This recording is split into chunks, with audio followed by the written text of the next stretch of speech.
Good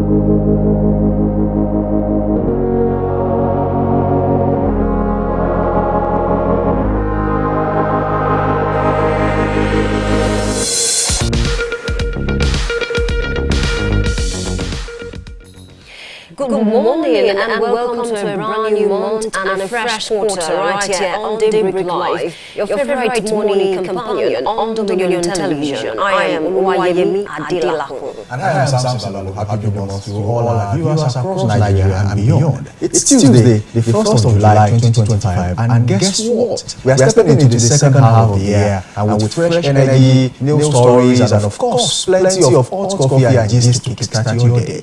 What a beautiful start in the new quarter. Let's talk about weather in Ibadan. This morning it's a fairly calm and cool day in the city. Temperatures hovering around 23 degrees centigrade in the early hours, with highs expected to reach 29 degrees centigrade by afternoon. Slight cloud cover with the possibility of scattered showers later today. So if you're heading out, you might want to have that umbrella close to you. Yeah, that's right. Exactly. Yemi, Ibadan is waking up gently today. No storms, just soft July breeze in the air. A perfect day for reflection and, of course, action, especially as we step into the third quarter of 2025.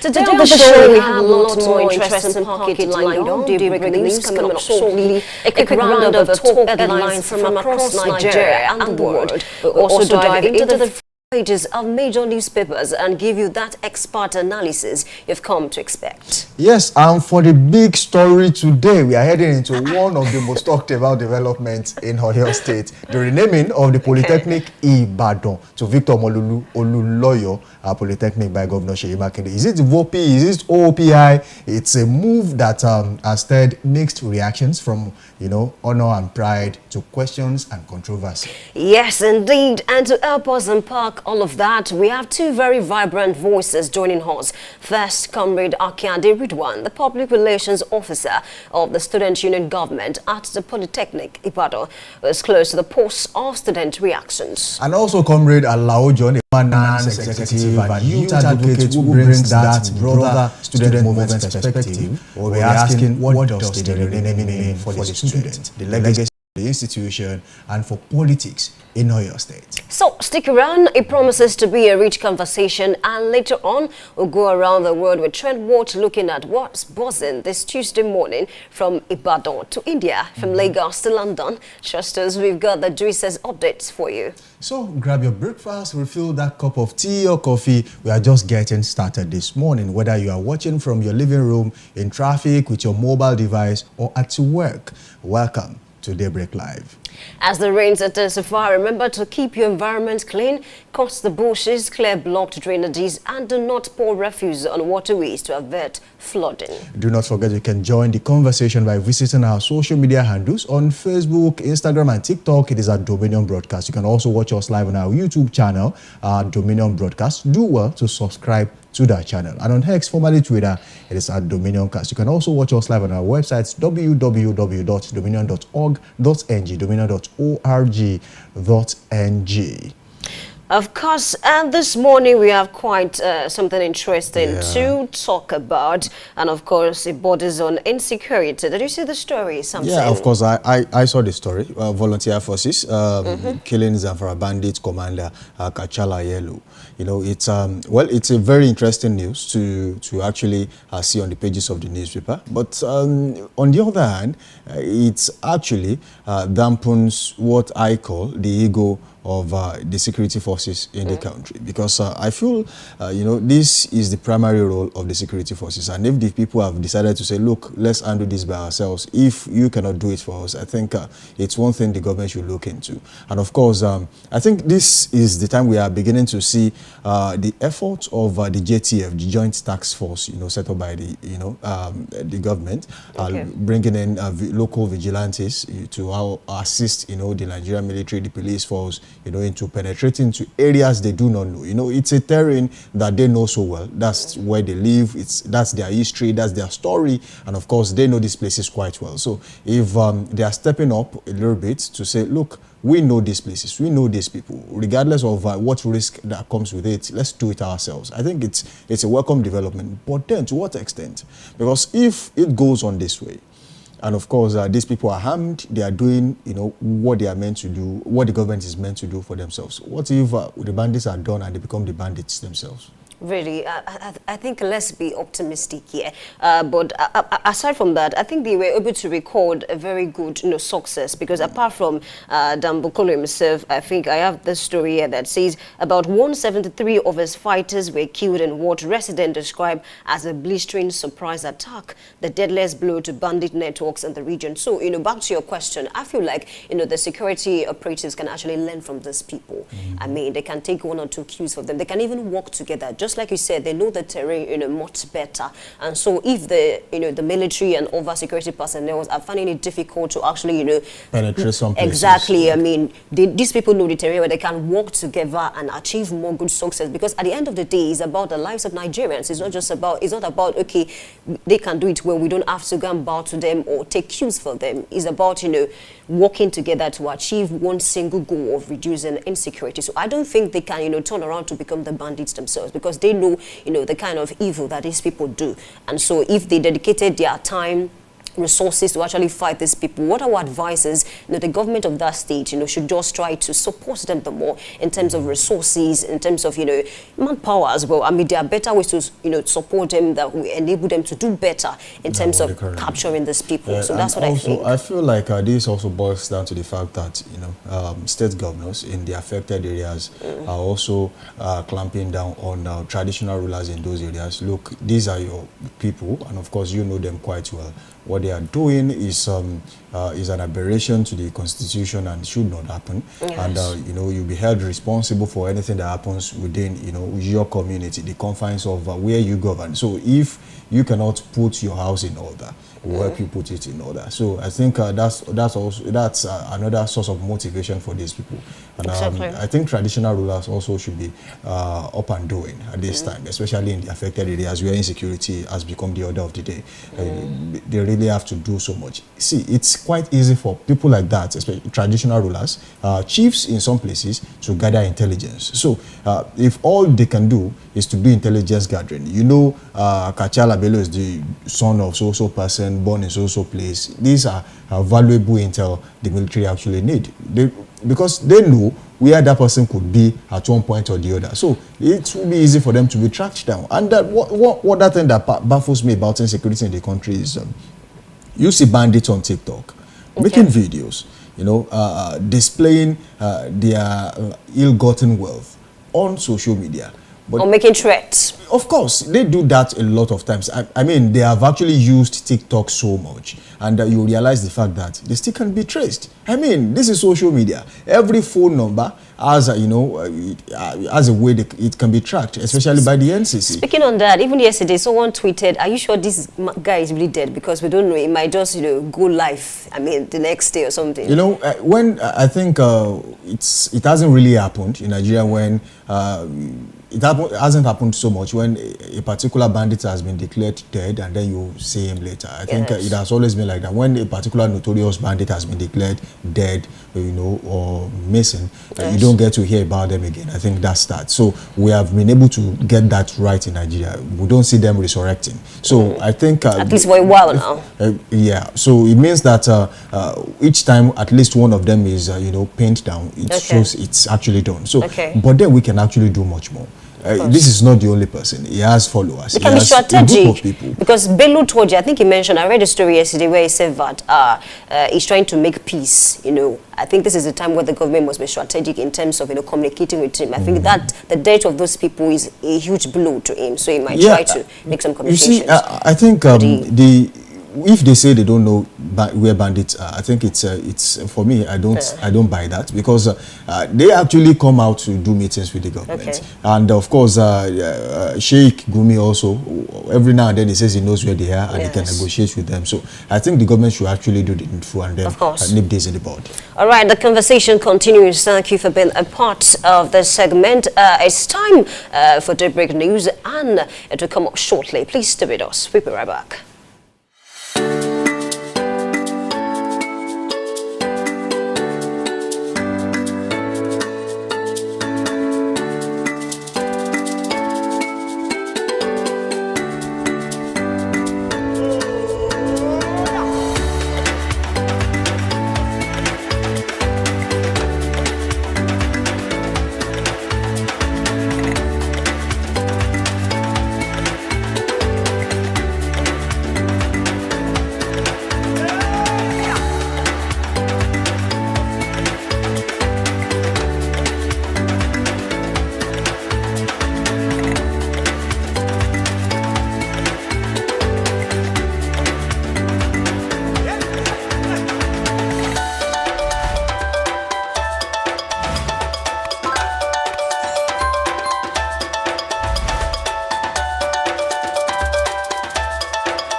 Good morning. This is Daybreak News on Dominion Television. My name is Oluwayemi Adelakun.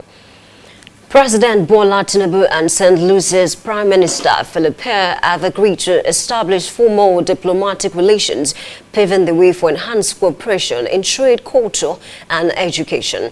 The leaders expressed a shared commitment to strengthening ties between their nations, marking a significant step toward deeper bilateral engagement. Tinubu also highlighted that the common history, cultural bonds and resilience unite Nigeria and St. Lucia. Both leaders identified key areas for collaboration, including trade, investment, tourism, education, health, agriculture, and cultural exchange to foster mutual growth and understanding.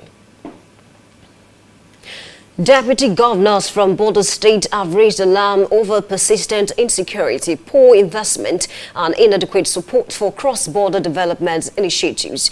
They spoke at the 2025 African Border Day celebration in Abuja.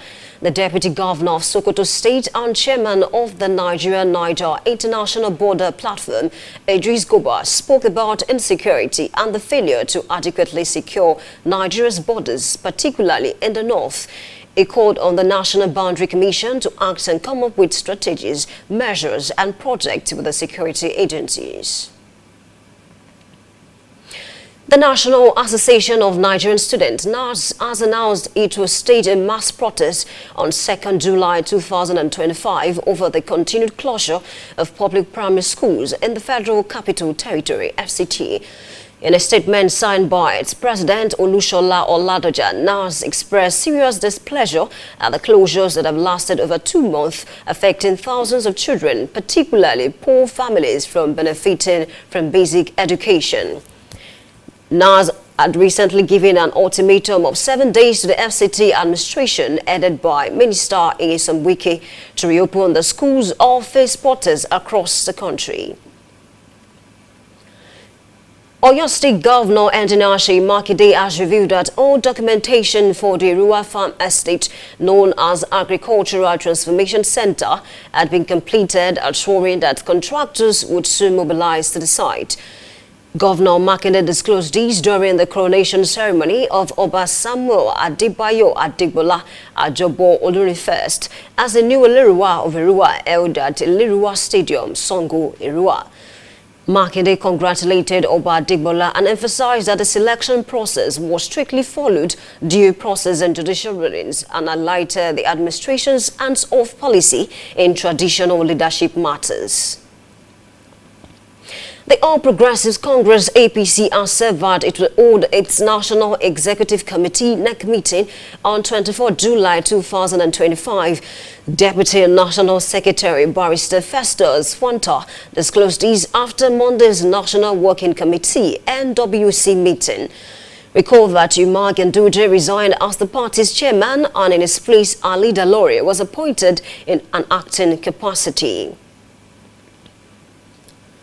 Residents of Lafiagi in Edo local government area of Kwara State took to the street in protest against worsening insecurity in their communities, including repeated cases of terrorism, kidnapping and killings.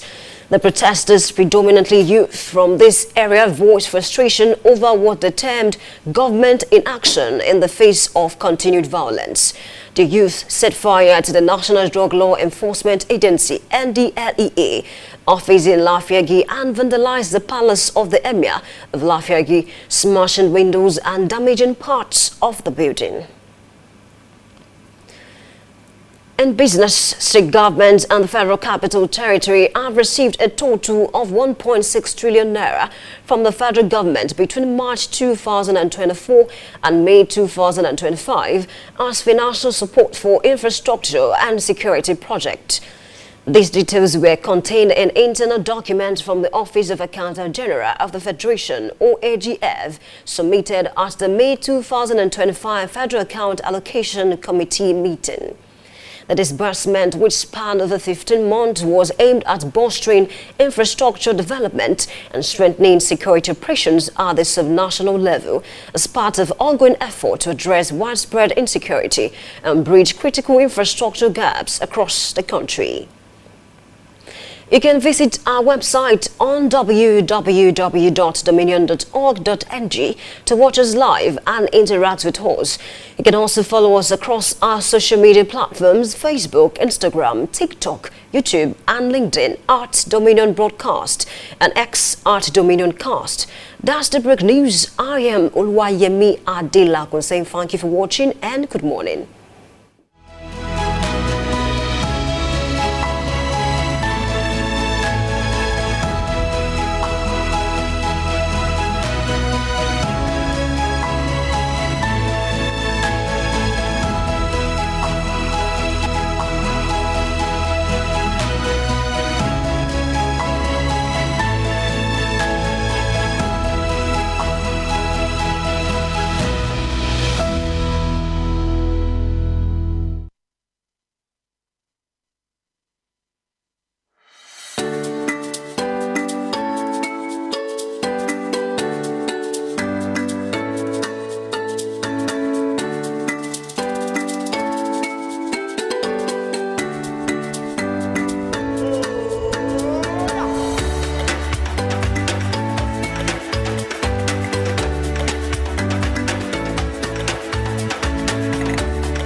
right, I welcome you back. It is still Daybreak Live on Dominion Television, and this segment is where we look at the major headlines across the dailies. My name is Oluwayemi Adelakwan. Of course, I'm not alone in the studio this morning. I have with me Temitope Ishola, and of course, he's a dynamic analyst with a robust background in history, political activism, and civic engagement, known for his sharp insight and ability to contextualize complex issues. It offers a unique perspective on current affairs, blending historical depth with a passion for social change. Welcome on board, Temitope Ishola. Yeah. It's a pleasure to be here. All right. So before I turn to you, allow me read you the pages of the newspaper this morning. Let's start from Daily Global paper this morning. I have this headline that says, Peter Obi declares 2027 presidential ambition to serve only one term. I also have this one that says LMB succeed Orama as Afremix Bank target $250 billion expansion. Still on Daily Global, I have this one that says NNPCL revenue 86 trillion naira in May, profit jumps 14%. I also have this headline that says assassination claim, court grants Natasha bail on federal government fresh charge. NEC affirms Sam Anyanwu as PDP National Secretary. Moving on to Nigerian News Direct, I have this headline that says Senator Natasha arraigned over alleged cybercrime, defamation of Akpabio and Yaya Bello. Tinubu flags of scholarship for Eastern Caribbean students to study in Nigeria. APC NEC to meet July 24 in Abuja to decide on new national chair. 100th NEC meeting. PDP resolves leadership rift. Reinstate Anyanwu as National Secretary. That headline as this rider as warring factions retruce. Damagum leads NEC in Abuja. Moving on to the Blueprint newspaper, I have this one that says ceasefire as Anyanwu returns as PDP scribe. And also have another headline that says presidential livestock initiatives to create 5 million jobs by 2030. That's coming from Jega. Tinubu commissions Giri Road project, Ails Wike. Moving on to the Nation newspaper, I have this headline that says President Tinubu to commission connecting roads in Dakibiu today. Moving on to this Nigeria newspaper, I have this one that says history will be kind to you. Tinubu tells Wike over FCT infrastructural revolution. Calm after storm, PDP NEC returns Anyanwu fully as National Secretary. Is it really calm after storm? Of course, I would love Temitope to help me unpack that this morning. Farmer rescues newborn baby buried alive in Kebbi. Currently, I'm on Salient Times newspaper. Dalori assumes duty as APC acting chairman, promises to stand by Tinubu. Of course, expert caution against mounting debt amid FDI decline. Our citizens aid crude oil thieves in Niger Delta, Tantita boss views. Nigeria opened a visa waiver for diplomats, government officials from Eastern Caribbean states. That's coming from Tinubu. 23-year-old man stabbed served to death in Delta. Let's take a look at the final paper for this morning. I have Platform Times, and it says APC members woo Kwakwanso as Tinubu's running mate. That headline as his rider, NNPP spokesperson confirms.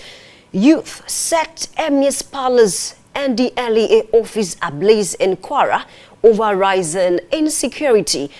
Over 50,000 Nigerians diagnosed with TB lack access to treatment. Global Fund raises alarm. And of course, the final headline for this morning, ex-lawmaker arraigned for alleged defamation of Kwara governor over demolition of multi-billion naira property. Quite a number of headlines this morning. It's a lot. I do hope we can, touch the major ones this morning on the segment. Temitope, it's time to help me make sense of some of these topical headlines. Let's start from Daily Global. I have the banner headline which says Peter Obi declares 2027 presidential ambition to serve only one term.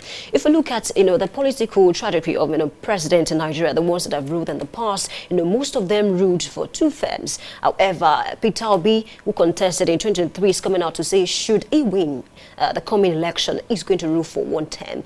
How feasible is that, looking at how ambitious he is to be president of this country one day? All right, thank you very much. just like I'll start, I'll say thank you for having me. All right, and welcome. talking on this particular issue, I think we should put it in context. Okay. So Peter Obi is basically saying, should in case the coalitions agree that he should run, and if the agreement or the conditions for running is saying, oh, go ahead for one term, that he would gladly do so. And I think we need to also put this in context so that we are able to break it down very well. So first, if you look at it, based on the coalition agreement, it means that every single individual within the opposition structure in Nigeria are the ones coming together as a coalition. So it's basically an opposition, or how do I put it, politicians on the opposing side of the divide are the ones coming together to come together, to combine and form one force against the sitting president. Right. So in a scenario like that, there are going to be different interests at play.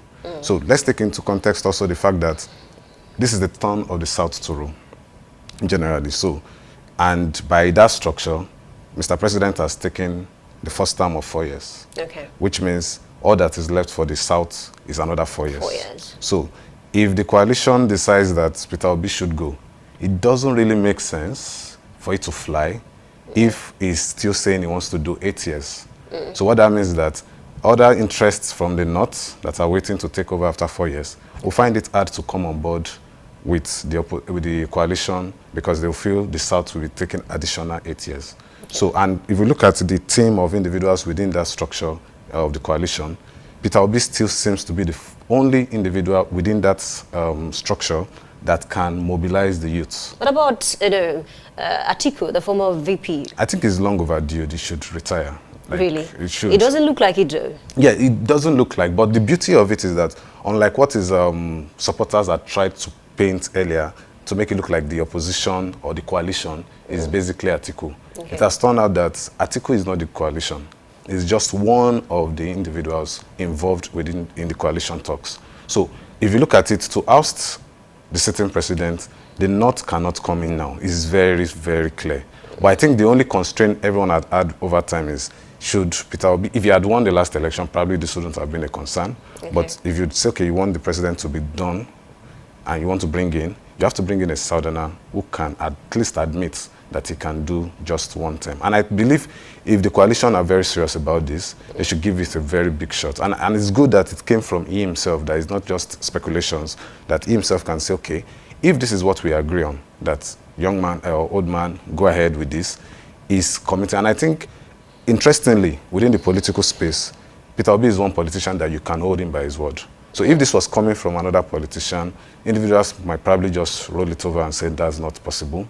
But Peter Obi over time has shown that he's someone that can be trusted, that, oh, if he says this, you can find it. And this is not just about what he says, it's about basically what has he done in time past that you can use to judge a man's character. And you can see that over the years, he has been very consistent with his messages and his messaging. So if he's coming out to say he's going one term, I know many of his supporters would not like to hear that because of the ideal of, oh, what a Peter Obi can do in 4 years, probably in 8 years. But the reality is, when you are going into conversations like this, coalition talks, you have to set aside your personal interest for the national good. And like he has always said, he's not desperate to be the president of Nigeria. He wants to see Nigeria work.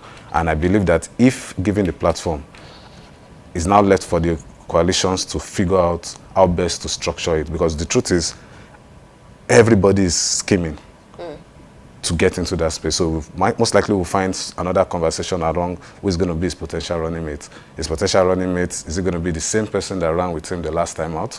Or from within the coalition, are they going to bring in someone from another end? So, and just to wrap up on this, the terrain is very smooth at the moment for the opposition if they really know what they are doing. Really? So why? There are cracks in the APC currently. There are cracks in PDP. As far as I'm concerned, there is no party called PDP. With the whole internal run. But I'm still going to come to that because they had a meeting yesterday, and then I just read an headline that says, calm after the storm. And looking at how strong PDP came second in the last election. So regardless of the crisis they are going through now, you think they don't stand a chance come 2027? I don't think. I think one man has held them behind, and we'll get to that. Obviously. Okay, so but before we leave, this Peter Obi case, recently the former spokesperson of Peter Obi, that's Mr. Kenneth Okonkwo, he mentioned that Peter Obi's is not the kind of person that is very quick in terms of taking actions. You know, he talked about a lot of things. What do you make of that? Because you said he's a kind of person that is accountable. You know, when he says a thing, he wants you to hold him accountable.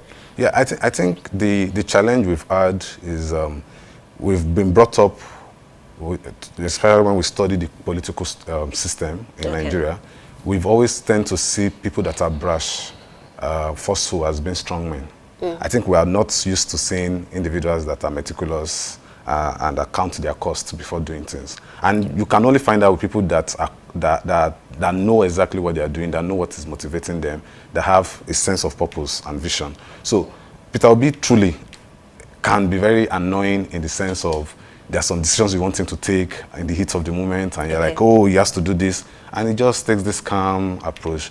But over time, I've come to understand that that's the best way to go, because it helps you to count your costs very well. It helps you to sit beyond the immediate news glaring at you. It allows you to take your time and go through details. And by so doing, you have all the information needed to make an informed decision. And one good example is how he was able to manage the whole crisis with the former chairman of the Labour Party, Julius Abure, based on, and which was one of the basic reasons of the fallout between Kenneth and himself. According to Kenneth, he didn't handle the issue well. So for Kenneth wanted him to come out probably publicly, criticize him and do all of those things. But he's going to scatter the party indirectly. Don't you think that's what we need as a country?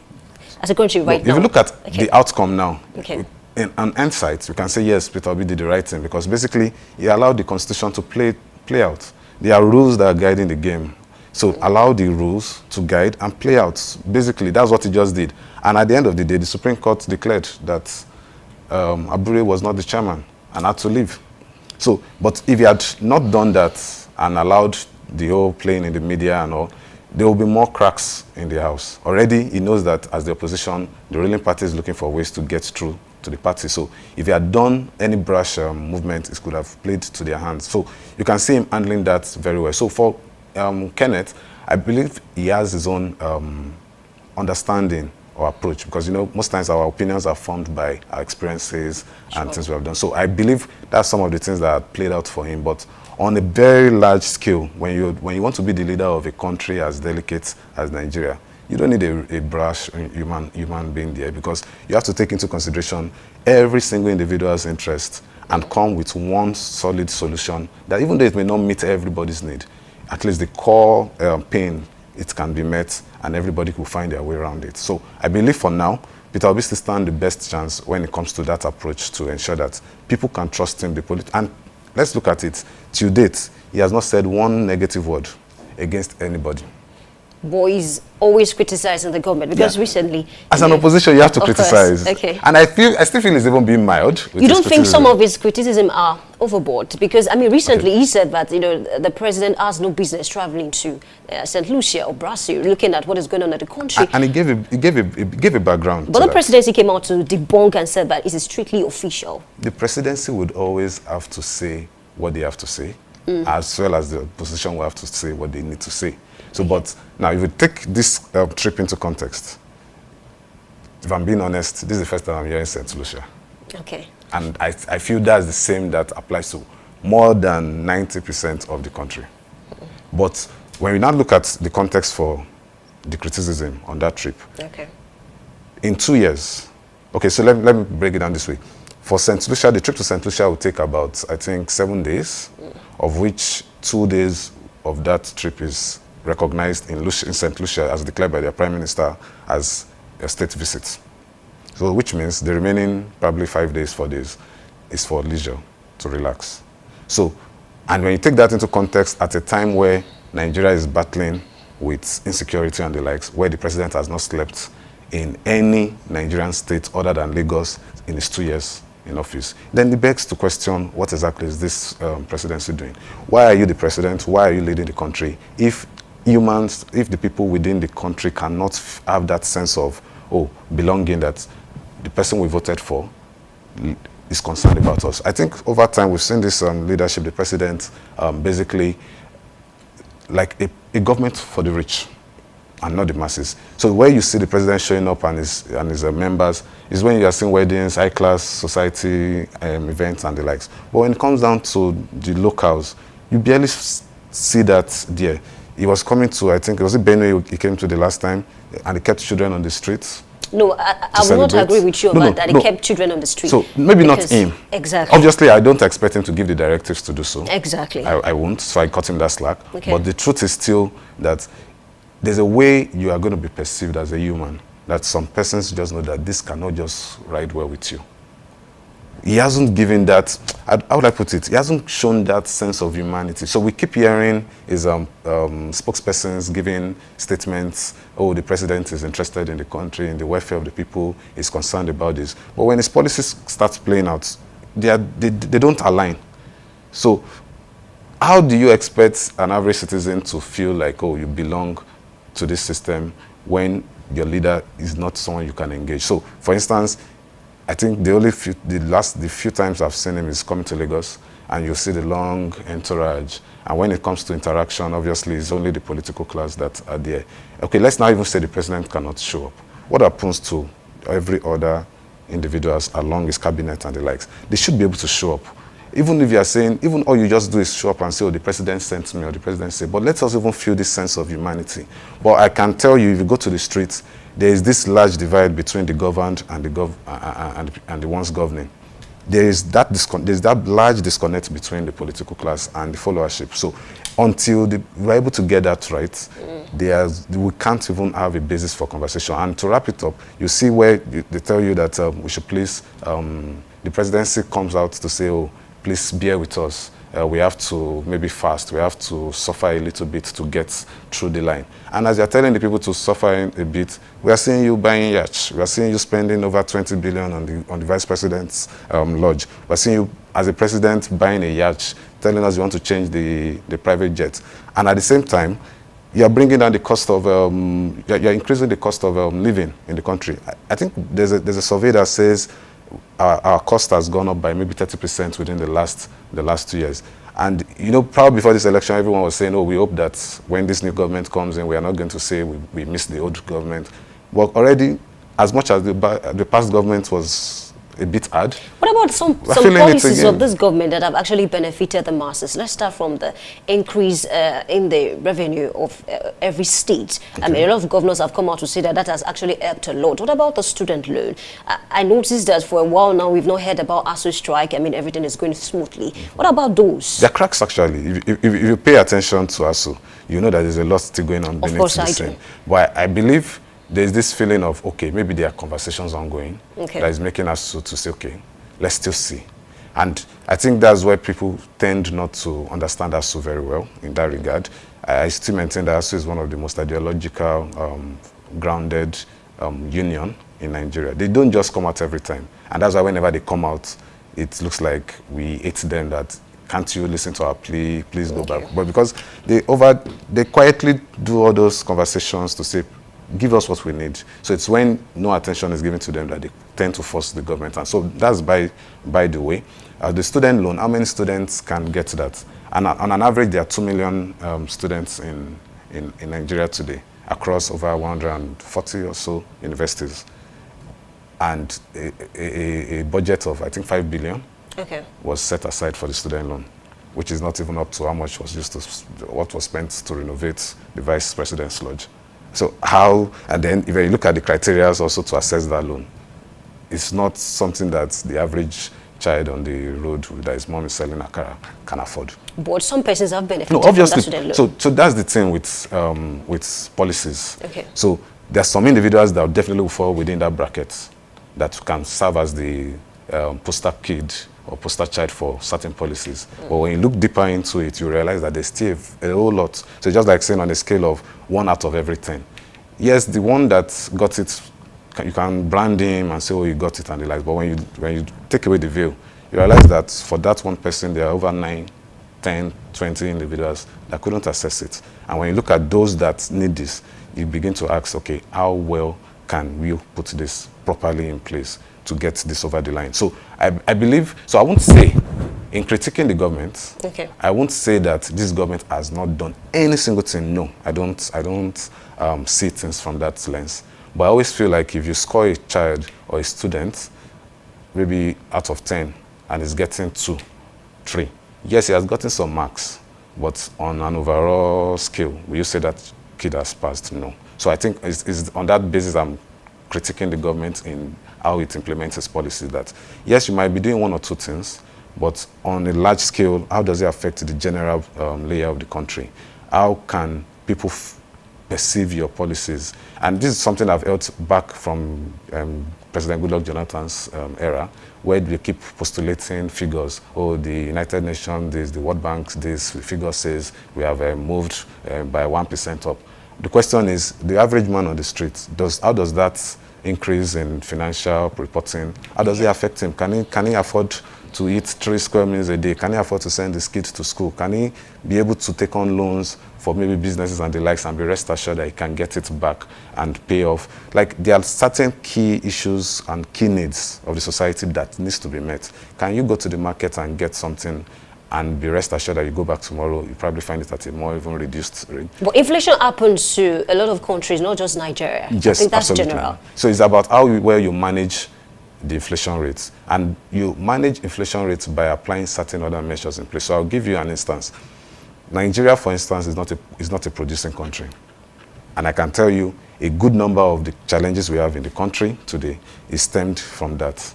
And also, when you look it deeper, you also find out that the fact that there's insecurity is also affecting our ability to produce. So when you don't produce, you have issues. So for instance now, I was trying to get into a business where I got to know that a certain country needs corn or maize in certain quantities, and they needed to purchase from Nigeria.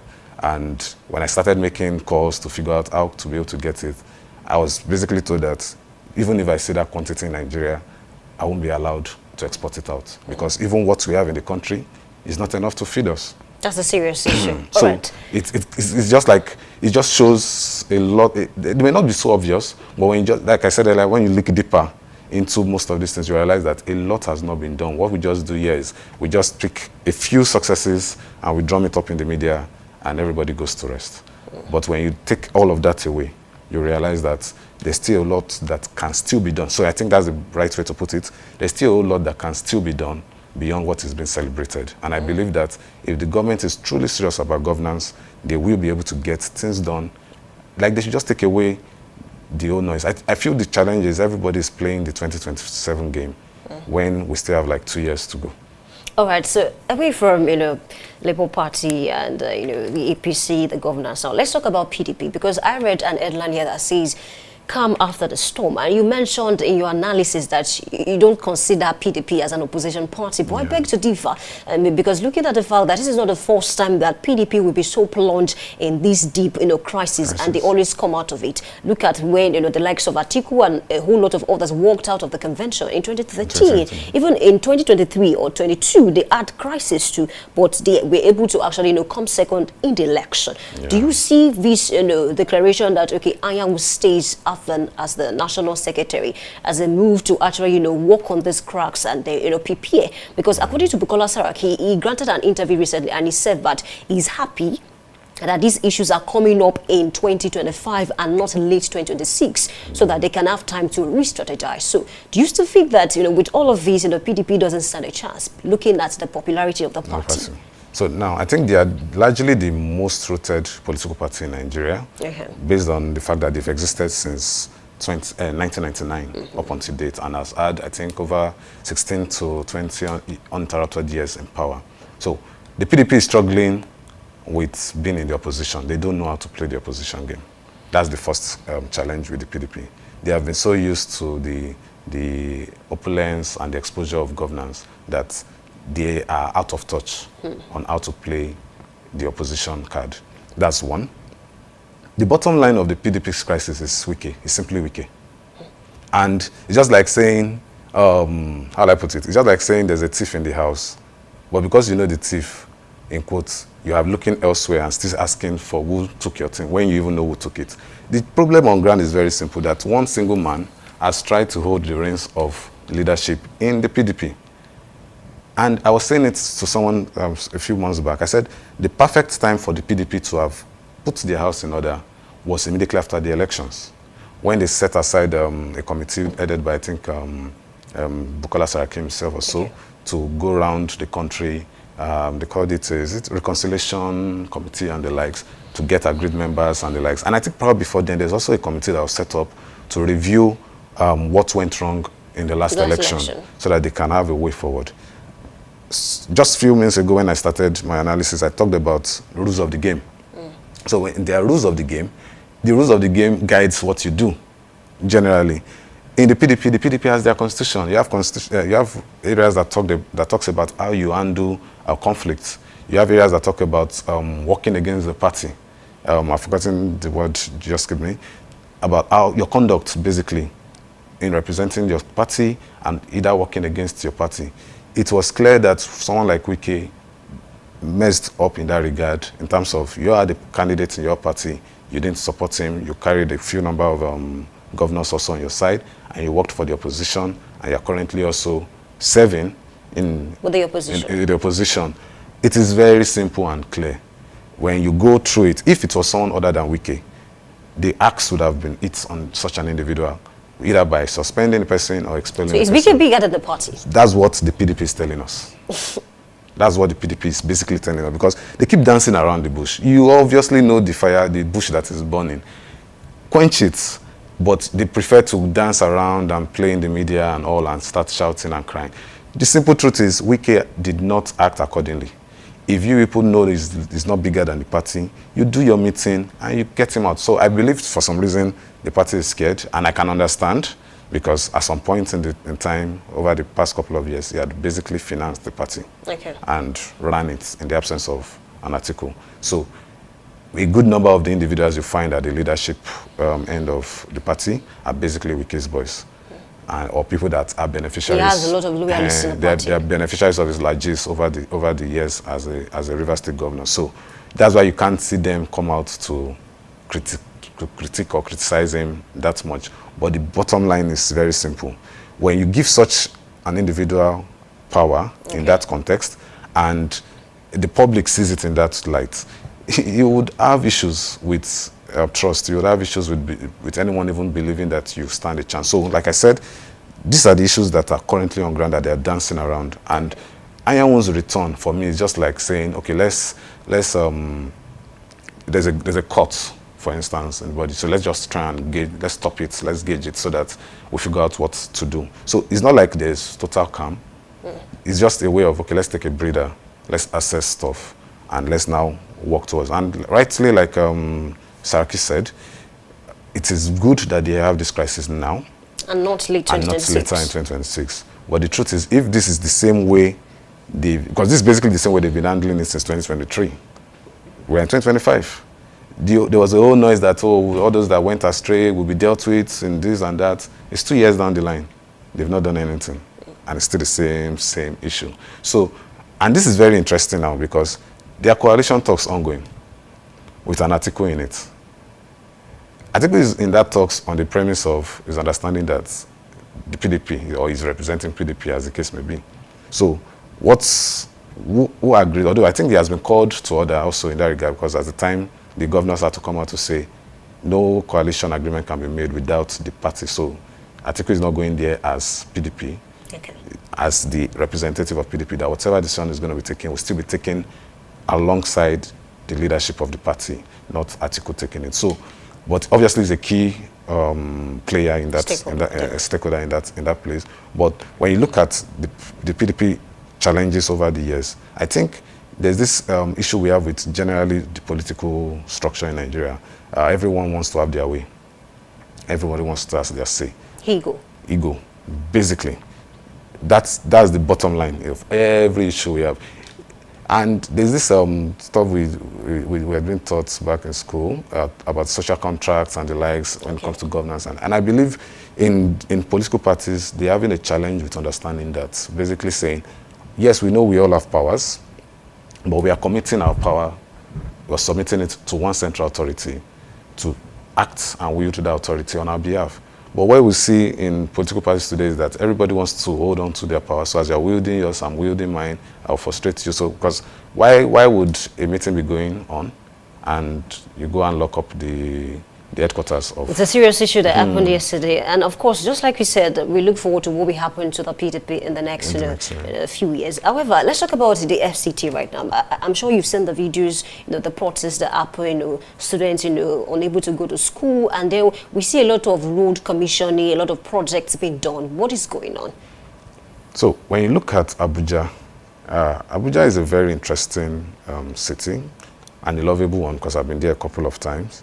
I think one major thing you can note with Abuja is that Abuja is, I think it's one of the, if not the best planned city in Nigeria, basically. Before anything was done, there's the proper roadmap and the likes structured in Abuja. But I feel Abuja's challenges are a bit more deeper than what meets the eye, in the sense that these are underlying issues even long before Wike became the FCT minister. Wike, for instance, is known as Mr. Project. You always know, even as a governor, you'd always see him come up with projects, getting that done, and all of those things. There's no qualms about it. But I still feel like insecurity is quietly creeping into the FCT from the neighboring from the neighboring towns and the likes. They are creeping into it. So I think some of those challenges, I think because it's the FCT, that's why a lot of news has not been made so public, that they are just coming up now. But there are certain issues already going on the ground that relates to security, that relates to culture and the likes. Because it was very interesting to note over the last week when I was reading, realizing that a couple number of schools have been shut down in Abuja. Students don't go to school, they are scared. I saw a video where VDM, led a protest, he wore school uniform and then to go around. So I think in the next couple of days, there'll be more clarity on that. I think it's one of the news that's just really breaking out that people are shedding light on now. So a deeper look into it would help us understand exactly what is really going on in that space. But one thing I can still say so far with what I've been able to gather is that parents are either worried about sending their kids out to school. But I don't think this applies within the central area.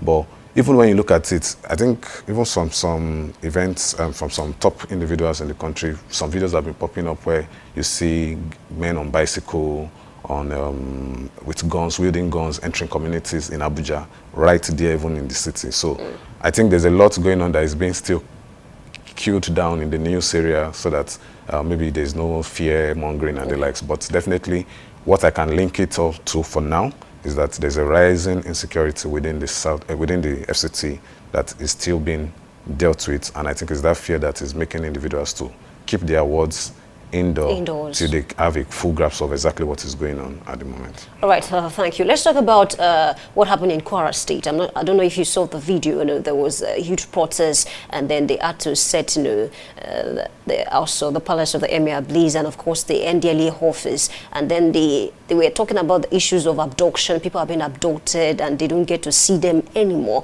Is that the right way to actually tackle that issue? I mean, setting the office of the NDLA office ablaze, and of course the Emir's palace as well. Obviously, violence is not the way, but at the same time, we cannot discountenance. What I call it, the frustration of the masses. Because what about the fact that the state government, I think, and the police people came out to say that these arrests are based on drug trafficking. They are not just picking up people. So I said something earlier that there's a disconnect between the governed and the government. So these are things that would indefinitely play out. Definitely. So when you take out or when you execute policies and they're not properly communicated to us as the masses, you've given us that room to misrepresent or misunderstand or whatever it is that you have as your genuine intention. So there's no one that doesn't want to live in a safe society. But they need to understand that we're all playing a role together, that we're all part of a team. It is not we versus you. And I think governance has been made to appear as a we versus you system, basically. So when government takes takes steps to execute their policies, we tend to always interpret them the wrong way. So if you are going about arresting individuals, there should also be some sense of clarity in it. So I'll give you an instance. You know, it's easier for us to try and try to struggle to make sense of why the NDLEA's office is being burnt and the like. But a very easy substitute for it could be EFCC.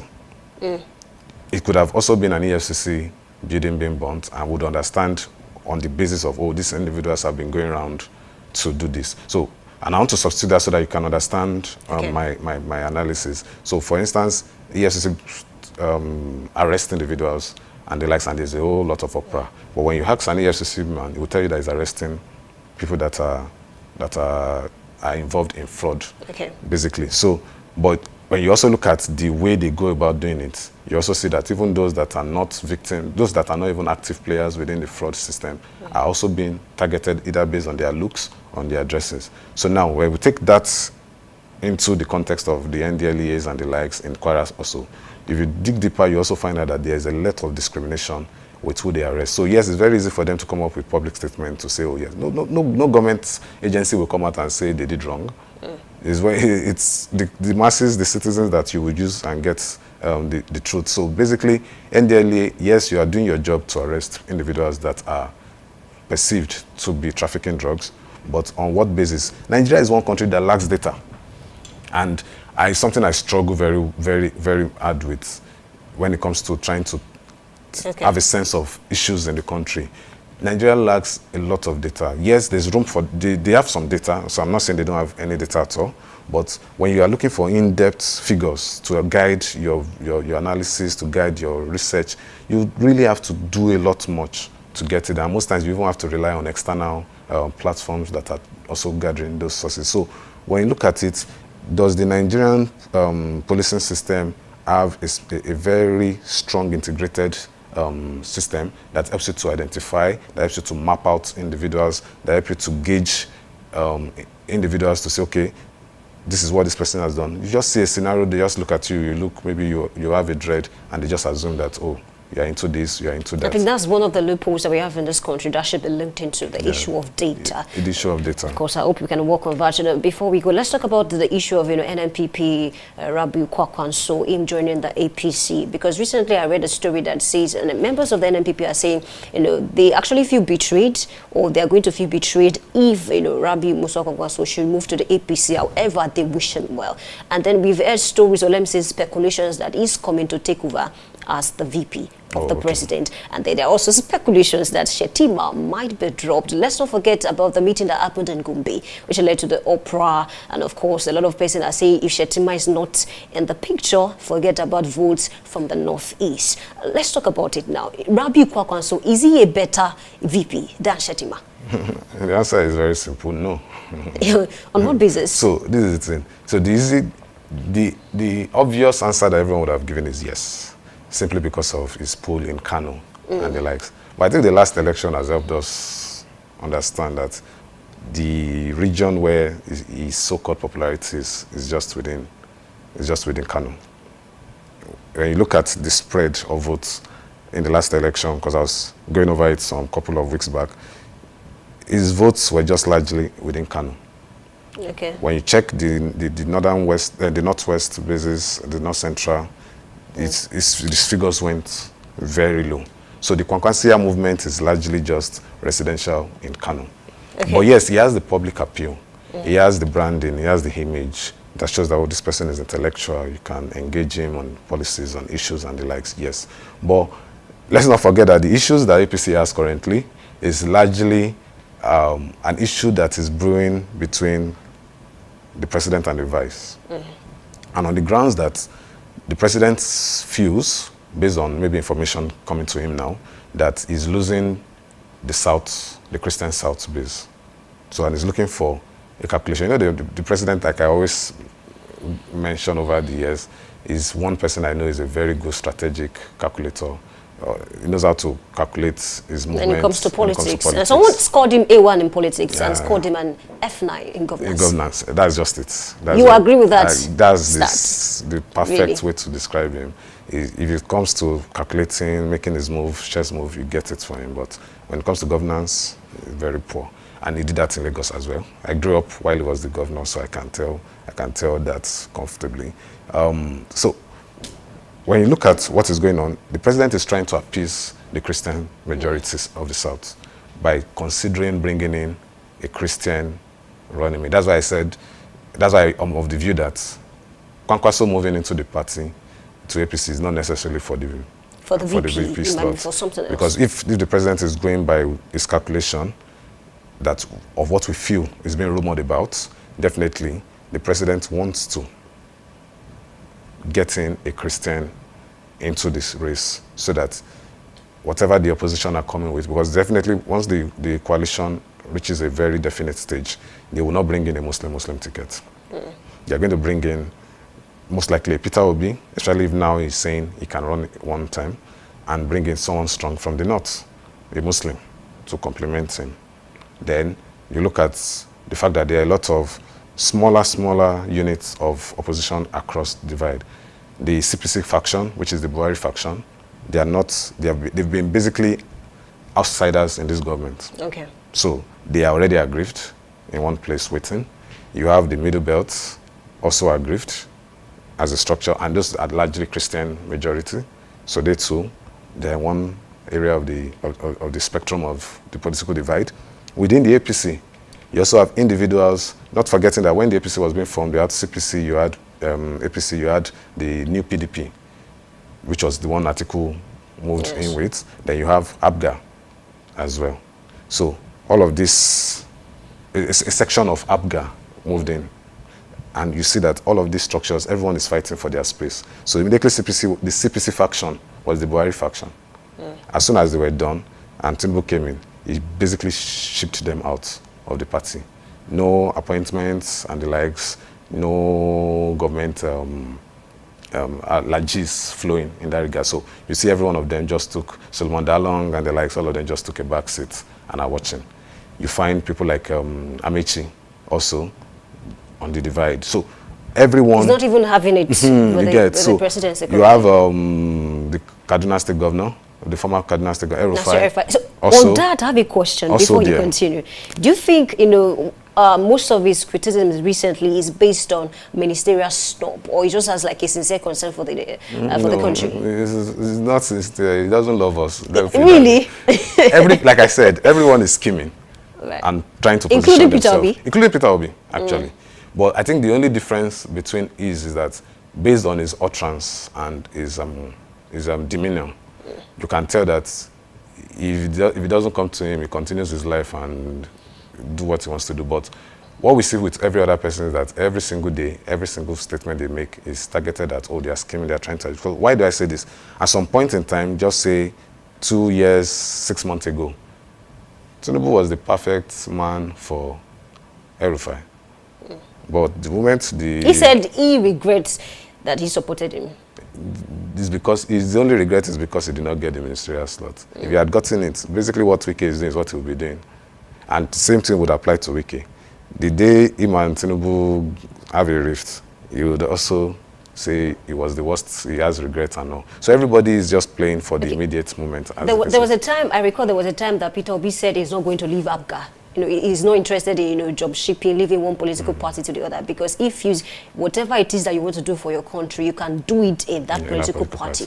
But over time, I think he left PDP because it was obvious that he's not going to get the ticket. No, first it was understandable for him leaving ABGA, because at that point in time, Mr. President and Goodluck Jonathan pushed him to come head, I think, the Agency for Securities and Exchange, SEC, at a point. Then from there, he was involved with basically on the panel, like the board for finance with the president. So, but at that point in time, there was no little difference within the space at that point. So he stayed. I think that was one of the first reasons why he came into the PDP.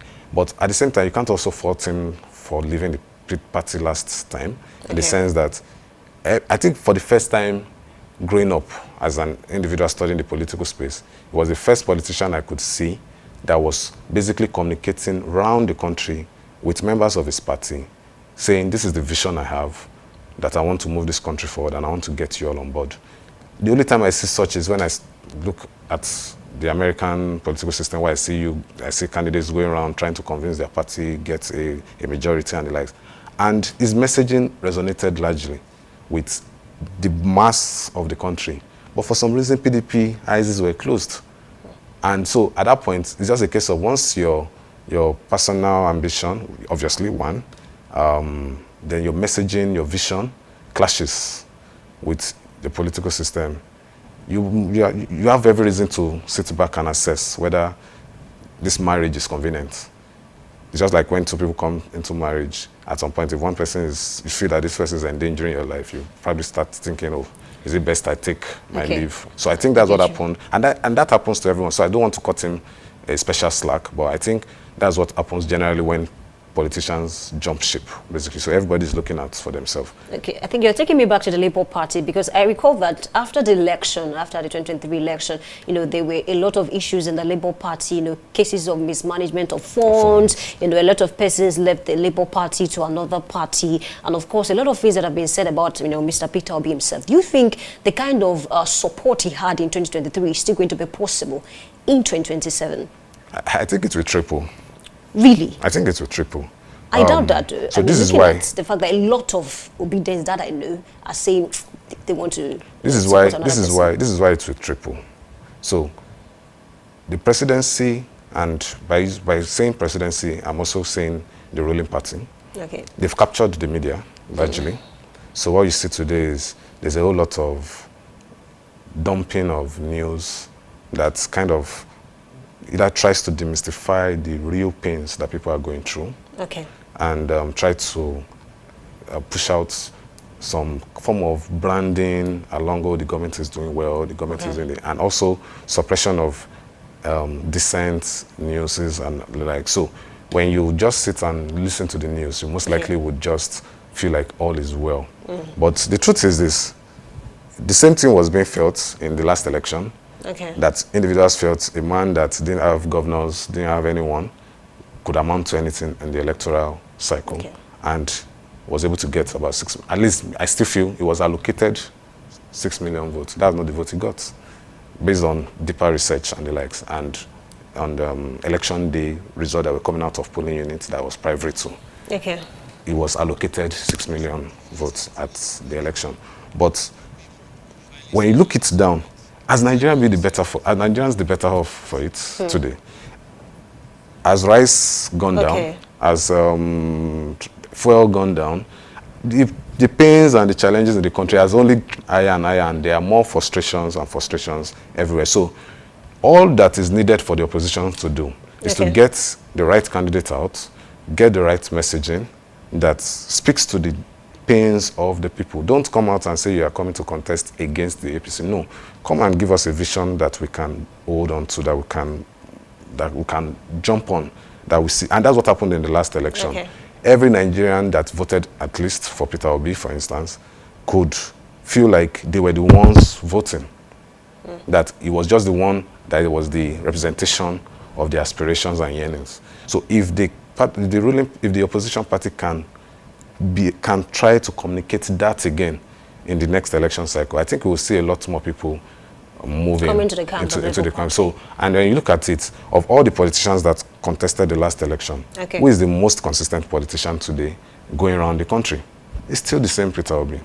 So they think Atiku is not doing enough, because I watched an interview where the former spokesperson of Labour Party was trying to sell Atiku to the people, because I think he's now on the side of Atiku. However, I feel like this conversation will continue, because I wish in 2027 we can have a conversation on some of the things that we discussed today, because it appears to you that you think a lot of persons will support Peter Obi in 2027 more than they did in 2023. All right, Temitope Shola, thank you for being a part of this program. An absolute delight to have you, on the show. All right, we do hope the next time when we call you, you'll grace this program with your presence, of course. Thank you so much. All right, Temitope Shola is a dynamic analyst with a robust background in history, political activism, and civic engagement. This is where we say RBYE on this segment this morning. Thank you for being a part of the segment. It's time, for another segment. Please stay with us. My name is Oluwayemi Adelakun. Please stay with us.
This is the big story on Daybreak Live, only on Dominion Television, where we scratch beyond the surface to spotlight the issues that shape our society. Today we focus on a deeply emotive topic which has to do with the renaming of the Polytechnic of Ibadan to Victor Omololu Oluloyo Polytechnic Ibadan. Is it a progressive move for institutional identity or a political decision that threatens decades of heritage? From the classrooms to the corridors of history, this institution has stood tall for over 50 years. But now it faces a potential identity shift that has stirred controversies across Oyo State and beyond. Since its establishment in 1970, the Polytechnic Ibadan has remained a symbol of excellence, resilience and innovation, a beacon of technical education, not just in Oyo State, but in Nigeria at large. For many alumni, students, staff, and historians, this institution is more than a name. It is a legacy. So, what happens when a name so rich in history is altered?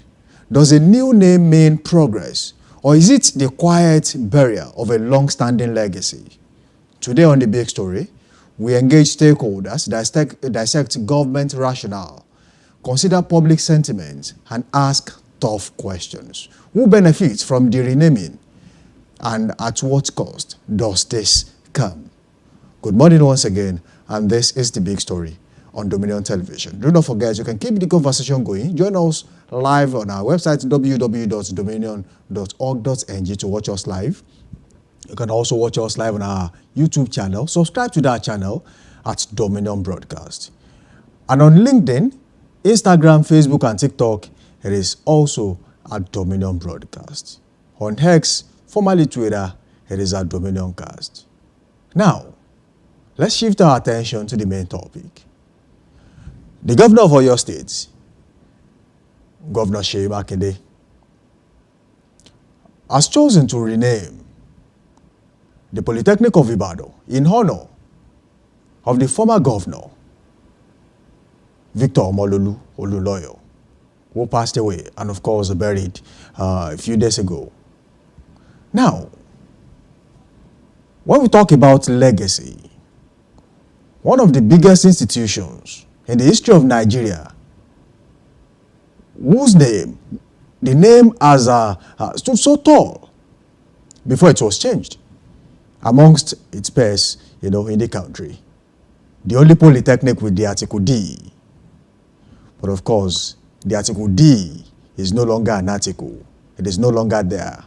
It is now Victor Omololu Oluloyo. Now, at what cost is the renaming? Because I know for sure it is not just about signposts. It is not just about names on halls in the institution. It is about serious and drastic identity change that goes straight and deep into the certificates of students. The name change. What do you think this brings to the table of an average student in the institution? Now, before we delve into that, before I bring on board my guest this morning, who will be joining me via the phone, staff reporter Grace Aino curated a report as regards this and had interviews, sampled opinions. We'll take that report now, and when we return, we'll delve straight into the heart of this particular story. We'll be back now, and when we return, of course, Seyi Oluwole will be joining me over the phone. A visit to the main campus of the Polytechnic Ibadan shows calmness as academic activities were ongoing, with students receiving lectures in their various lecture rooms, despite their disapproval over the renaming of the institution from the Polytechnic Ibadan to Victor Omololu Oluloyo Polytechnic. Some officials of the student body speak on their stand. We didn't expect this from His Excellency because, as I said, we need to cover the heritage of our institution, whereby the institution itself has a lot of things that we are expecting to be done from His Excellency. Actually, he's one of the best governors, but regarding this, under the content of the press release, it seems like we are pleading to His Excellency. We are not confronting His Excellency. We are consolidating to make our institution to be retained as the Polytechnic Ibadan, rather being Omololu Olunloyo Polytechnic Ibadan. Are we to confront him rather than to plead to him to let us, the Polytechnic Ibadan, remain the Polytechnic Ibadan? If he wants to honor the late Dr. Omololu Olunloyo, he could have rebuilt or renovated a building on campus and named it the late Omololu Olunloyo Ibadan. Meanwhile, some alumni of the institution also lend their voices. As large as it is, the governor have done what he feels is okay. The alumni is only making some appeals for the governor to look beyond just what he has seen, because the governor, from the position is sitting, we have seen a lot of things, more than majority of us, as the one sitting in the state. So it's an appeal. I think some people are making an appeal to him, and I think that is pushing everything is. Nobody can say governor will just do this. No, but the Polytechnic Ibadan is so large, with resources, human capital and machinery. So it is the wish of even the alumni that this place should be upgraded to a degree awarded, not necessarily taking the name away. Because the name, as some people are thinking, has become a legacy. So many people associated with this. So the name itself is not the issue. It is upgrading the place to it. That is the position of the alumni, what they think and what they are appealing to. They, however, implored the state governor to reconsider his decision and maintain the status quo. I know.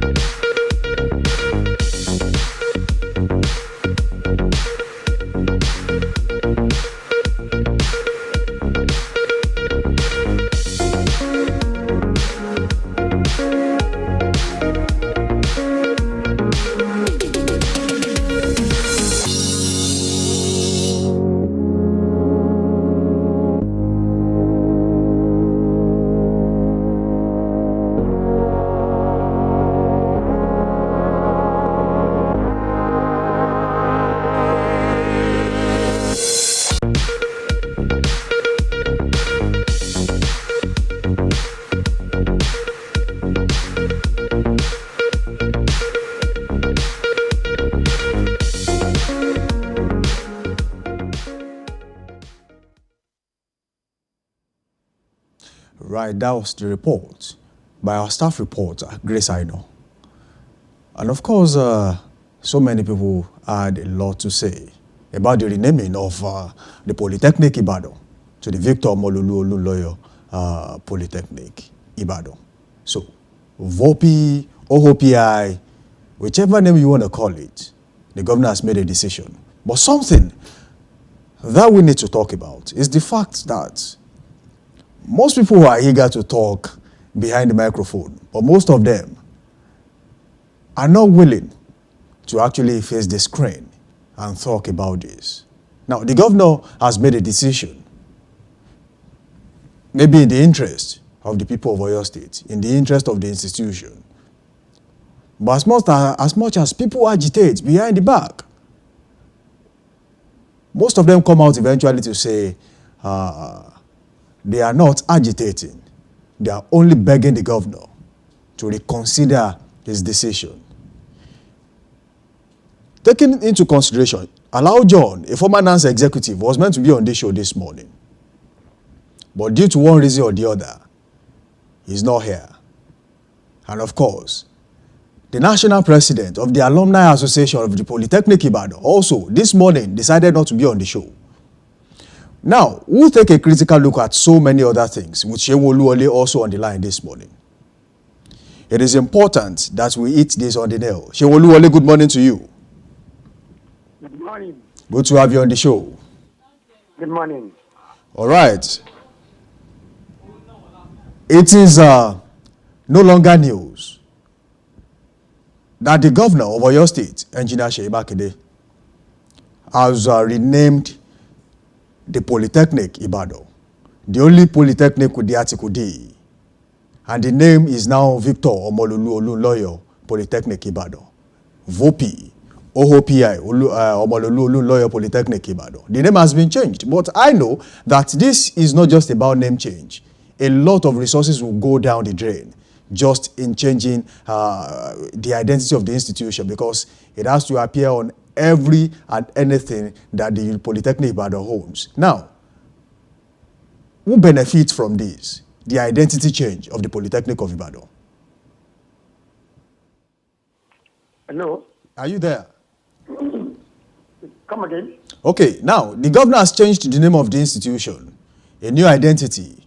History gone down the drain. The Polytechnic, the only Polytechnic with Article D is no longer there. We have a new name. Now, who benefits from this? Well, thank you again, Mr. Sampson, and thanks for having me this morning. Now, the issue here right now is, I don't think the governor took his time, took the time to really sit down with major stakeholders of the institution before going headlong into changing the name of the Polytechnic. Because if he were to have a stakeholder meeting with them, I know he wouldn't have done that in the first place. That would have been tackled and it would have come to game. Now, because he never put into consideration a lot of things that will affect the institution just by the name change. Now, when schools like for example, the Ogun State University, when it was renamed Olabisi Onabanjo University, there was a lot of outcry too among students and among stakeholders too. Why would you do that? Why would you do? Now, not minding the fact that the next 2-3 years, it will definitely affect the intake of fresh students, then that will be just a blow on the management too.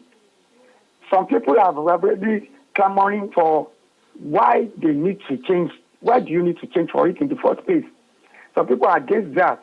A lot of people should have been consulted. The government should have had meetings with stakeholders. There are so many other things you could have named. You could have put up a new building, a new administrative building, a rector's building, whatever. You could have done that and renamed it Omololu Oluloyo, not the institute. Now, the institute itself now, I know the next admission or the next phase of admission, the intake of students or the interest of students wanting to go into that polytechnic will reduce drastically. It will definitely reduce. That you can take home to the bank. Do you get it? It will affect it. I don't think it is the right move now. There are so many other monuments. Mind you, this same person we are talking about, they said he is the first, according to history, he is the first rector, and he was a 3-month governor of the Oyo State. Of the Oyo State. Now, there are so many other things you could have named, not the Polytechnic of Ibadan. There are so many other institutions that can bear the name. Do you understand? But renaming it, I would say the governor has actually done bad, but I think there should have been due consultation to this, rather than just coming up and just at the events to run up Baba again. This is it. No, that is not well thought. To me, it's not well thought. This question. Someone made a statement yesterday while we were having this conversation. Said Governor Abiola Ajimobi was governor for 8 years. And since he passed on, no building has been renamed. I mean, a big project has been done in his name. Nothing has been done in his name to say, oh, he was past governor for 8 years. But former governor Victor Omololu Oluloyo was 3 months governor. And then the name of the Polytechnic Ibadan was changed. Do you think this name change will erase the history of the institution? Actually, talking about history, there is something I need us to understand here. We ourselves, we alter the history of our people. We alter it. Now, if you remember, I can pinpoint it out that there are some institutions, there are some secondary schools in Nigeria that doesn't do history anymore. They don't do history anymore. Now, as long as they don't do history anymore, some of our history are being altered, and some of them are not remembered anymore. Something like this. Now, in the next 5 years, 10 years, some people will cease to remember that that place used to be the Polytechnic of Ibadan, the Polytechnic Ibadan. It will cease, the memory will go. So a lot of things will be affected, a lot of things. So the history is being tampered with here. That's one thing we should take home. The history is being tampered with, and we don't preserve history. We don't preserve history. We might say, yes, we want to honor the person, the fellow, with this, with that, with the... But you are actually altering history. That is one thing you don't understand. That is one thing you don't do. Some people are saying, what about the Obafemi Awolowo University? Yes, it was named after Obafemi Awolowo, who actually built, he contributed to the building, to the establishment of that university. Not just being, it wasn't the VC. Shewoluwole, yeah, some people would want to play this down. While some agitate, some will tell you that this is not the first time an institution is being renamed just after the passing of an icon. Now, let's take, for example, the Technical University in Ibadan is now in the name of former governor of Oyo State, Governor Abiola Ajimobi then. Now, this is done. What difference does it make? Renaming that a new institution just after the passing of a past governor and an institution that people consider to be historic. What difference does it make? The difference that we can consider is a person establishing the institute and a person serving as an officer of the institute. That's the difference. The same thing with Obafemi Awolowo University. Okay. Establishment of that university came through one person. Just like the Liberty Stadium, we named after Obafemi Awolowo. Establishing it. Do you understand? Now let's go. The same thing can happen to Cocoa House, but not serving. The establishment of Ajimobi established the Technical University Ibadan. Do you understand? He established it. So we can actually say, in his name, in his honor, he established it. He wasn't just, he didn't work there. He wasn't an officer there. So I think that's the major difference that we can adapt to the two of them, to the issues on ground now. Some people establishing it, some people serving as an officer. That's the difference between the two. Now, Shewoluwole, let me chip this in. Was proper consultation done before this name change? And of course, was there any form of transparency in what the governor has done? And that's why I said I don't think he had a due process or a due consultation with major stakeholders of the institution before he did that. I don't think anything was done like that. Okay, let me consult. How would it affect? I don't see him sitting down with the management of the institute in the first place to inform them about that. Not even the family of the deceased that has been celebrated. I don't think that was done. Not even the. There are so many things that we need to consider.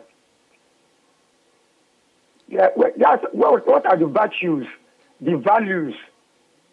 I beg to differ on this. I differ on this issue. What are the values, the current values that the family of the deceased is the way we see it, the way people perceive it? Do you understand? So there are a lot of things that needs to be considered. You can't just come out and just at the party there, just at the event there. Oh, this is what I will be doing. No, there should be due consultation. Our governors, our people, the administration should not just believe, oh, it's a better thing. I can better it and I can say it and I can do it. There should be moderation to some of this, to some of our acts, to decisions. Do you understand? I think that should have been done, and I don't see that being done in the first place. Okay, now let me ask you this before we go. Now, a lot resources will be used, and of course, will be invested in this name change. Now, Shewoluwole, are you there?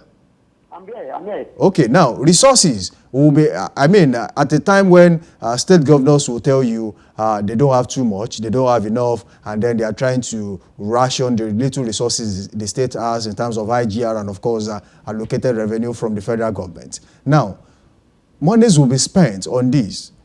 To what effect? What effect does this have on the common man on the street? A very big blow on the finance of the institute.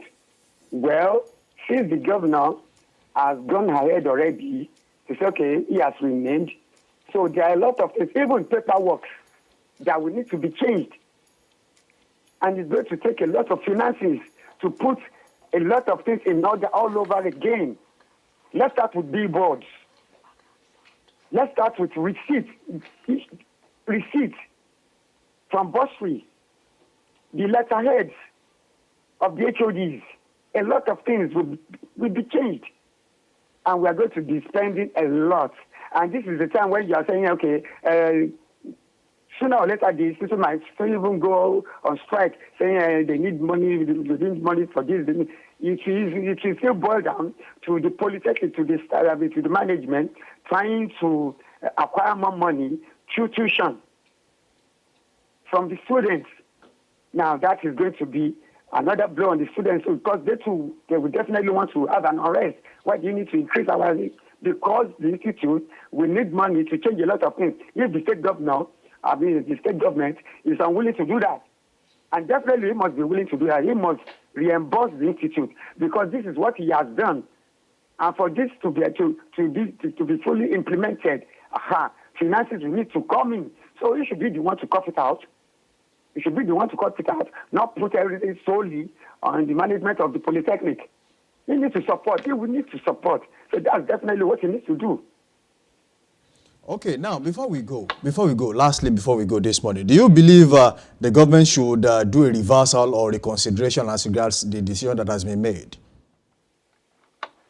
Well, if it is possible, but you know, for the government now to come out and say, okay, now let me reconsider, that would be that would be a very shy thing for him to do. He wouldn't want to do that, go back on his word and anything. He wouldn't want to reconcile anything. He has done it, I know our governor, he has done it. So he will just put a blind eye out to that. Whatever it is that people might want to say, it has been done already without due consultation. That is it. It has been done already. So I don't see any reconciliation coming into being, because if he now does that, it's as if I pay card and forward. Do you understand? Like Yorubas will say. But now he has done it to show that he's master of the state and the husband of the house. The head of the organization of the whole state and everything. So that's what we do. I don't see any reconciliation coming in. Okay, let me quickly ask you this question. Do you see a different administration coming in and then making a change to what the governor has done now? That shouldn't happen. Even if a new administration comes in, it shouldn't happen, because we are still going back to what we've discussed now. A lot will still be incurred. A lot of expenses will be incurred. But if it can be turned back to the original name, it will be better. It will be better. Right. But since it has been done, I've never seen any, administrations come and go, and people with different ideologies and different thinking, then another one might come and say, okay, let us come back to the Polytechnic Ibadan. Why some people say, it has been done, let us just leave it. So it's a 50-50 chance anyway. Thank you, Shehu Oluwole, for joining us this morning. That happened or not. Shehu Oluwole, thank you for joining us on the show this morning. Thank you for having me. All right, all right. Thank you. As the dust continues to rise over the remaining of the Polytechnic Ibadan, one thing is clear. Institutions don't just carry names, they carry identity, pride, and legacy. Whether this change signals a new dawn or a forced goodbye, only time will tell. But as always, the big story remains committed to bringing clarity, context, and conversations to the issues that matter. Thank you for staying with us on Dominion Television. Until next time, keep watching, keep thinking, and keep questioning. I am Samson Balogun.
welcome back. And of course, the show is still The Break Live right here on Dominion Television, your channel of choice, where inspiration meets entertainment. Now we go straight to Trend Watch this morning. Don't forget, you can keep the conversation going. Link up with us on all social media platforms at Dominion Broadcast, on X at Dominion Cast. Watch us live on our website, www.dominion.org.ng. You can also subscribe to our YouTube channel at Dominion Broadcast.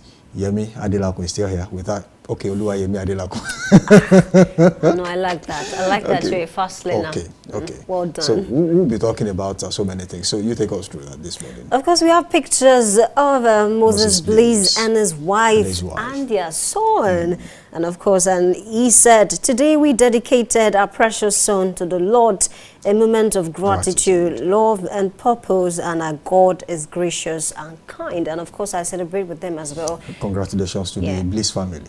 Of course. I recall there was a time this lady, I think she did a challenge. There was a song, I think Miracle, and that was how they met. You don't know. On social media. On social media. Things are happening. So, honestly, we wish them well, honestly. Yeah, it's actually, and when they got together, so many people had a lot to say about no, that's normal. I mean, that's normal in Nigeria. You are a gospel act. Of course, you are a church goer. Why not find a wife in the church? And I'm like, what's in concern you? Let's not even talk about the fact that after she did her own video, a lot of ladies, thousands of ladies, did a replica and they were tagging him because I mean they could be lucky as well. I mean, everyone just shoot their shots. It depends. So it's not about video. Your home might be something else. So you see, you can actually meet your your potential suitor, his spouse, anywhere. So of course. When people talk to you down about not finding lovers somewhere, just tell them, look, it can be anywhere. As far as the red flags are things you can work with, and if there are no red flags, I think it's fine. You are lucky. If there are red flags and you think you cannot work with them, do not manage it. Do not. Just like what we discussed yesterday. Work within your capacity, of course. Okay, we have what else do we have here? We have a video. Talking about Annie Macaulay.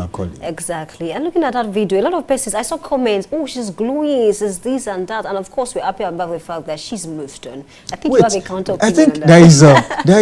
I think there is a contrasting opinion to what's going on here. Okay. When you look at the situation of things, Tumisi Dibia came out to say, oh, the true definition of living in bondage, he experienced it. Yeah, I watched that video. So, and someone commented on that in fact, you look worse than you used to look. So why are you saying you are now free? But then when you look at Annie Macaulay, for me, I would say she's actually the one that has actually gotten better, because when they divorced and it was all messy on social media, she was dark. I mean, she wasn't really looking too good. Not the Annie Macaulay everyone used to know. But then all of a sudden she's glowing. I think that should be because of maybe the kind of support she got from friends and family. Are you saying Two-Face did not get the kind of support? No, I'm not saying that. It depends. Maybe Two-Face might still come out to say that, okay, I'm actually free. Maybe still in the moving on process. It might not have moved on. I'm not sure about that. I don't know. But she's been everywhere actually. Of course. She's traveled far and wide. Even just within the short space they divorced. She's been here and there. Though at the point she was herself, but now she's been saying, in countries. Even looking at the comment, I think I saw a comment that says, I noticed that ever since Tubaba left her, she's been glowing. It's so beautiful to see, and I'm genuinely happy for her. I think I'm also happy for her. Of course, I'm happy for her. This is the Annie Macaulay we used to know in the You Are My African Queen. She looks... Looking at the kind of stories that we heard when that incident happened, she's sick, she has been hospitalized, but now she's looking fine. I mean, that's the major thing. Regardless of the fact that it's not going to work or it's not working between two persons, let them both move on and be okay. Let them breathe. So online in-laws, when you find situations like this, do not fan the flames, just let them be. And maybe from there they'll find a way around the situation of things. So I think we have another comment. This is a reminder for you to leave that man and see your life turn around. Take a look at Annie. That's coming from Omar Chuku. You know, I mean, sometimes people are in toxic relationships, and then the fact that their parents will say, oh, you cannot, you know, be divorced, I never left your dad, this and that. See, apart it's from the parents, even the society or some yeah, people, because of their religion Mm-hmm. or the faith that, you know, they belong to, they will say, what will people say? But it's not just about that. I mean, what will people say has actually sent some people to their their early untimely grave, death. You honestly. know, it's just like that. If you realize the fact that this is going to take your life, please start again somewhere else. Of course, and seek help. And I think a lot of persons are actually, you know, scared to speak out about issues like that, because on the outside, that's why they say, don't believe everything you see on social media. You see some couples online, you know, all of it, but inside a lot is going on. Yeah. So it's intentional for them. It might be intentional for them to do that, you know, say intentionally, I want to make it look good on the outside, but, you know, on the inside, a lot is going on. But let's learn to speak up about issues all the time. Are quite important. So learn to speak up. That brings us to the end of the show this morning. We say a very big thank you to everyone that has joined us on this show so far. Don't forget, keep the conversation going. There is a lot to unpack on this dial today. So many shows of interest to you, and of course, I'm sure you're going to love them. So link up with us on all social media platforms. Do well to subscribe to our YouTube channel, like and follow us on Facebook, Instagram, TikTok, LinkedIn. Watch us live on our website, www.dominion.org.ng. As we always say, champions are not made in the stadium, they are made of something deep inside of them.